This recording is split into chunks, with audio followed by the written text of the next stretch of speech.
अनिल यादव 53 वेळा नाव. फोटो आता चेक करायच्यात. मला एक कळत नाही, कोण चौधरी, कोण पाटील, कोण राऊत, कोण हितेंद्र ठाकूर यांची डबल नावं येत नाही. म्हणजे एकाच नावाच्या 63 मतदार, मग ते नाव नंबर हे खरोखर सेम आहेत का वेगवेगळी माणसं आहेत? 63 माणसं आहेत का? पूजा सिंग नावाची, अभिषेक सिंग नावाचं, हे सगळं 47 न 53 ते चेक करायला लावलंय.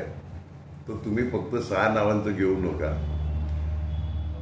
कारण काय इलेक्शन नाव नोंदणी ज्यावेळी असते त्यावेळी नाव नोंदवताना स्वतः लाईनीत उभे राहून फॉर्म भरून धक्के खात जी लोक फॉर्म भरतात त्यांची नावं येत नाही.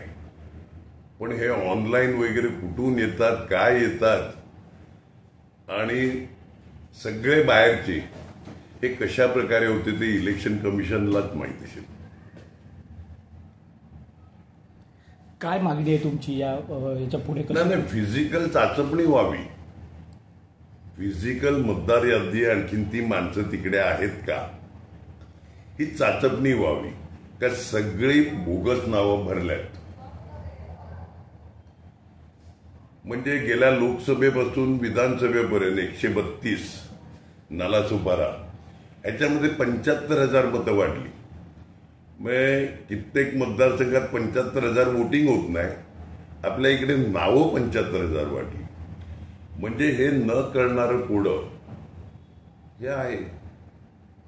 त्यामुळे आश्चर्य वाटायला नको.